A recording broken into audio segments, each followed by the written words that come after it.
کیا بنے گا بندے تو سوچ آخرت کی تو۔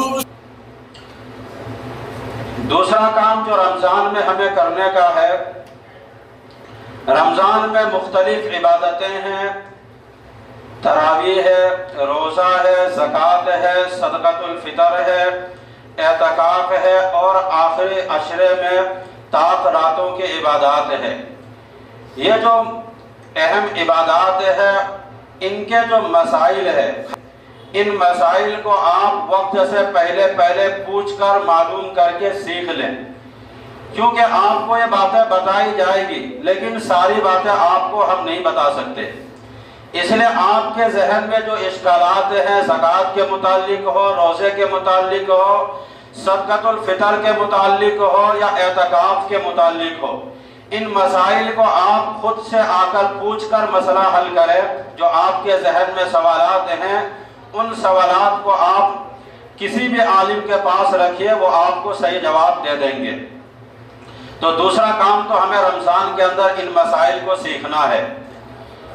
اور تیسرا کام، رمضان کا یہ مبارک مہینہ اللہ تبارک و تعالیٰ کی طرف سے ایک عظیم تحفہ ہے، ایک عظیم گفٹ ہے۔ تو ہم اور آپ رمضان کے اس مقدس مہینے کو فضول کاموں میں نہ گزاریں۔ اگر آپ فیس بک، واٹس ایپ اور سوشل میڈیا کا بہت زیادہ آپ استعمال کرتے ہیں تو اللہ کے واسطے ایک مہینہ اس کو کنارے کر دیں۔ اتنی عظیم نعمت اللہ تبارک و تعالی ہمیں اور آپ کو عطا کر رہا ہے۔ ہمیں اور آپ کو اپنے گناہوں کو بخشوانے کا ایک چانس اور ایک موقع ہمیں اور مل رہا ہے۔ کوئی ضروری نہیں ہے کہ اگلا رمضان ہمیں مل جائے۔ تو جو رمضان مل چکا ہے اس کو آپ غنیمت سمجھیں اور اپنے گناہوں کو بخشوانے کی کوشش میں لگ جائیں۔ آپ رمضان المبارک کی عظیم راتوں میں بہت افسوس کے ساتھ یہ کہنا پڑتا ہے کہ ہمارے بعض جوان عام دنوں میں موبائل پر تو کم گیم کھیلتے ہیں لیکن رمضان میں یہ زیادہ گیم کھیلتے ہیں۔ عام دنوں میں موبائل میں کم چپکے رہتے ہیں، عام دنوں میں رمضان کے علاوہ دنوں میں موبائل یہ کم دیکھتے ہیں، لیکن رمضان کے مقدس مہینے کے اندر یہ موبائل زیادہ دیکھتے ہیں۔ تو یہ اس مہینے کی بہت بڑی ناقدری ہوئی اور اللہ کو ناراض کرنے والی بات ہو گئی۔ دیکھو، شراب پینا حرام ہے لیکن مسجد میں بیٹھ کر شراب پینا یہ حرام در حرام، یعنی بہت بڑا جرم ہے۔ جرم کے اوپر جو گناہ ہو سکتا ہے اس سے بڑا گناہ ہے مسجد کے اندر بیٹھ کر شراب پینا۔ تو رمضان کے مہینوں کو فضول کاموں میں نہ گزارو، رمضان کے مہینے کی قدر کرو۔ یہ رمضان کا مہینہ چور، بدماش اور ڈاکوؤں کا مہینہ نہیں ہے۔ یہ رمضان کا مہینہ نیکیوں میں پیچھے رہ جانے والوں کا مہینہ نہیں ہے۔ یہ رمضان کا مہینہ نیکیوں میں آگے بڑھنے والوں کا مہینہ ہے یہ۔ اور ہمارے بعض بھائی تو ایسے ہیں جنہوں نے رمضان کے مہینے کو کھانے اور پینے کا مہینہ بنا لیا کہ خوب کھاؤ اور خوب سو۔ اور بعض ہمارے بھائیوں نے اپنا معمول بنا لیا کہ وہ رات کو کام کرتے ہیں اور دن میں وہ ظہر تک سوئے رہتے ہیں۔ پہلی بات تو یہ فطرت کے تقاضے کے خلاف ہے کہ آپ رات میں کام کریں اور دن میں سوئے رہیں۔ یہ طریقہ ٹھیک ہے کہ آپ سحری میں جلدی اٹھ جائیں اور فجر کی نماز پڑھ کر سو جائیں، 8-9 بجے تک سوئے رہیں، یہ الگ بات ہے۔ لیکن ہمارے بعض جوان ایسے ہیں جو یوں ہی فضول آوارہ گردی کرتے ہیں، یوں ہی فضول رات میں چکر لگا رہے ہوتے ہیں، کچھ تو کام کرتے ہیں اور کچھ آوارہ گردی کرتے ہیں راتوں کے اندر۔ اور اچھی بات یہ بھی ہے رمضان کے اندر کہ کچھ دکانیں ایسی بھی ہیں جو رات بھر کھلی رہتی ہے اور ہمارے جوان رات میں گھومتے ہیں، پھرتے ہیں، چکر لگاتے ہیں اور کھاتے پیتے رہتے ہیں۔ تو یہ رمضان کا مہینہ کھانے پینے کا مہینہ نہیں ہے۔ یہ رمضان کا مہینہ یہی سکھانے کے لیے آیا ہے کہ زندگی کھانے اور پینے کا نام نہیں ہے، زندگی سونے کا نام نہیں ہے، زندگی یوں ہی چکر لگانے کا نام نہیں ہے، زندگی یہی فضول باتوں اور بکواس کرنے کا نام نہیں ہے، زندگی اللہ کے لیے کچھ کرنے کا نام ہے۔ تو ہم رات میں تو ایسے سوتے رہتے ہیں، لیکن رمضان کے راتوں میں ہم 1 گھنٹہ 1.5 گھنٹہ تراویح کی نماز پڑھتے ہیں۔ عام دنوں میں تو ہم کھاتے پیتے رہتے ہیں، لیکن رمضان کے مقدس مہینے میں اپنے آپ کو کھانے پینے سے اور دوسری ضروریات سے بھی اپنے آپ کو دور رکھتے ہیں۔ تو رمضان یہی سکھانے کے لیے آیا ہے کہ کھانے میں، پینے میں، سونے میں اعتدال سے کام لو، اور رمضان کے مہینے کو یوں ہی فضول کاموں میں نہ گزار دو۔ اس لیے اللہ تبارک و تعالیٰ نے رمضان کے مہینے کے لیے کیا لفظ استعمال کیا؟ ایام معدودات، کہ یہ گنتی کے چند دن ہے۔ ایسا لفظ اللہ نے کیوں استعمال کیا کہ یہ گنتی کے چند دن ہے؟ کیونکہ یہ 30 دن، یہ 29 دن ایسے گزر جائیں گے، ہمیں اور آپ کو پتہ بھی نہیں چلے گا، احساس بھی نہیں ہوگا، اور یہ ایام گزر کر چلے جائیں گے۔ اس لیے میرے بھائی، ان 29 دنوں کو، ان 30 دنوں کو بڑا قیمتی سمجھو، ان کے ایک ایک لمحے کو، ایک ایک سیکنڈ کو، ایک ایک منٹ کو، ایک ایک سال کو بڑا قیمتی سمجھو، اور ان لمحوں میں، ان ساتوں میں اللہ کو راضی کرنے والا کام کرو، اللہ کو راضی کرنے والا عمل کرو، اور رمضان کے مہینے کو فضول کاموں میں نہ گزارو۔ تو ہم اور آپ اس بات کا خیال رکھیں کہ رمضان کا ہمارا 1 سیکنڈ بھی یوں ہی ضائع اور برباد نہیں ہونا چاہیے۔ اگر آپ سوشل میڈیا کا استعمال کرتے ہیں تو آپ صحیح استعمال کیجئے، کوئی مفید چیز ہے، کوئی عمل کی چیز ہے تو وہ لوگوں کے درمیان شیئر کر دیں تاکہ لوگوں کو بھی اس سے فائدہ پہنچ جائے۔ لیکن یوں ہی شعر و شاعری، بیہودہ بکواس، بیہودہ ویڈیو اور فضول کاموں سے اپنے آپ کو اس مقدس مہینے میں بچا کر رکھیں، اور جہاں تک ممکن ہو موبائل سے اپنے آپ کو دور رکھیں۔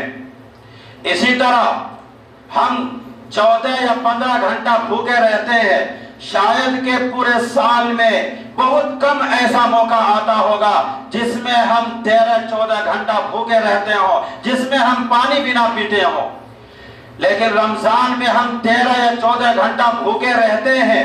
یہ بھوک ہمیں احساس دلاتی ہے کہ اللہ کے بہت سارے بندے ایسے ہیں جو مجبوری میں بھوکے رہتے ہیں، ان کے پاس کھانے کی چیزیں نہیں ہے، اور یہ میں ایسے ہی فضول اور بیہودہ بکواس اور یہ من گھڑت کہانی اور قصہ آپ کو نہیں سنا رہا ہوں، بلکہ میڈیا کی رپورٹیں اور سرکار کی رپورٹیں میں آپ کو بتا رہا ہوں کہ ہمارے ملک کے اندر ایک بہت بڑی تعداد ایسی ہے جو رات میں بنا کھائے سو جاتے ہیں۔ تو آپ اس مقدس مہینے میں ان غریبوں کا اور ان بھوکے لوگوں کا خیال رکھیں، اور اپنے آس پڑوس میں اور محلوں میں اگر کوئی ضرورت مند ہے جو حقدار ہیں تو آپ ان کی امداد کریں، آپ ان کی مدد کریں، اور اگر ہو سکے تو آپ روزانہ افطاری کے ٹائم کسی ایک کو اپنے ساتھ افطار میں بیٹھا لیں۔ یہ جو ہم سمجھتے ہیں اس کا میں انکار نہیں کرتا ہوں، لیکن یہ جو ہم طریقہ سمجھتے ہیں کہ ایک ہی مرتبہ ہم نے سب کو دعوت کر دیا، سب کو کھلا دیا، آپ سمجھتے ہیں کہ میرا نام اٹھ جائے گا، تو آپ نام کے چکروں میں نہ پڑے۔ اگر اخلاص کے ساتھ کھلاتے ہیں تو اس پہ کوئی اعتراض نہیں ہے، لیکن اخلاص کے ساتھ اگر آپ نے کسی ایک کو بھی افطار کرا دیا تو اللہ کے نبی صلی اللہ علیہ وسلم فرماتے ہیں من فطر صائما کان لہ مثل اجر صومہ، جس نے کسی ایک روزہ دار کو افطار کرایا جتنا روزہ رکھنے والوں کو ثواب ملے گا اتنا اس شخص کو بھی ثواب ملے گا جس نے افطار کرایا۔ تو اگر کوئی غریب ہے تو وہ ایک آدمی کو بھی افطار کرا سکتا ہے۔ تو آپ جب افطاری کے لیے بیٹھیں تو اپنے افطاری کے ساتھ ایک آدمی کو ضرور بیٹھا لیں، تو یہ ثواب آپ کو بھی مل جائے گا۔ اور رمضان میں یہ کوشش کریں خاص طور پر آپ کے رشتہ دار ہیں یا پڑوسی میں ہے یا محلے میں ہے جو کمزور ہے، غریب ہے، ضرورت مند ہے، اس کو توجہ دیں اور اس کو خاص طور پر اپنے افطاری کے اندر بلائیں اور ان کو شامل کریں، اور ہو سکے تو الگ سے بھی اس کی امداد کر دیں۔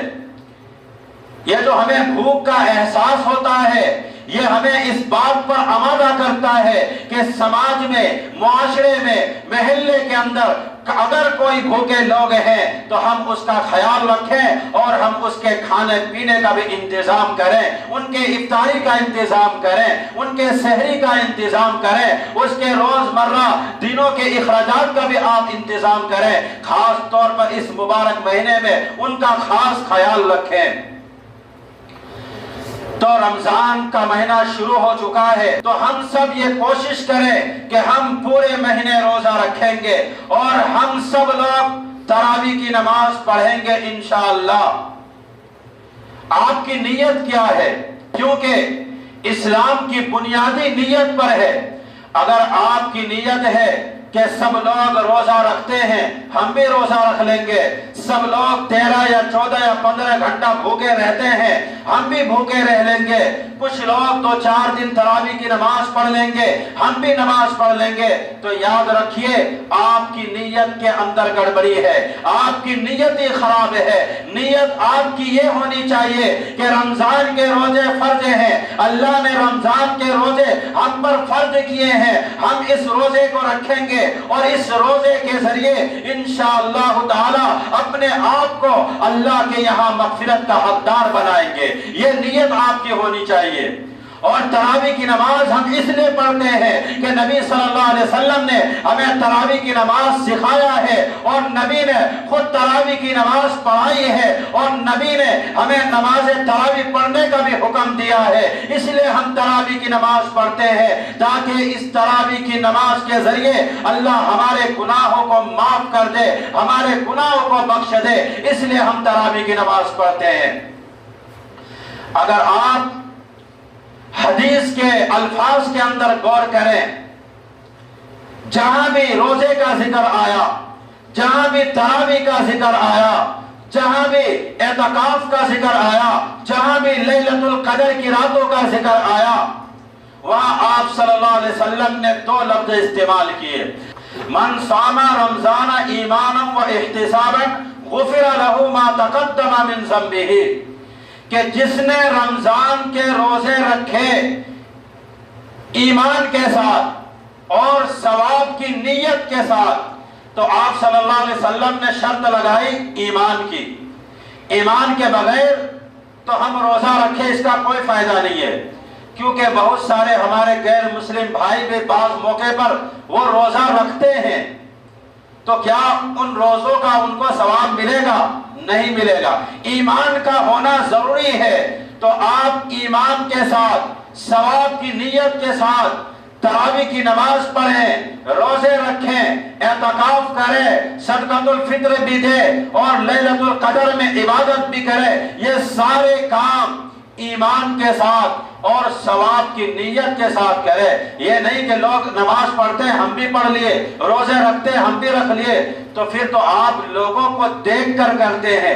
اللہ نے جو حکم دیا اس حکم کے مطابق اصل آپ عمل کرنا چاہتے نہیں، بس لوگوں کے تانا کی وجہ سے آپ روزہ رکھ رہے ہیں، لوگوں کی تانا کی وجہ سے آپ تراویح پڑھتے ہیں، لوگوں کی تانا کی وجہ سے آپ زکوٰۃ دے رہے ہیں۔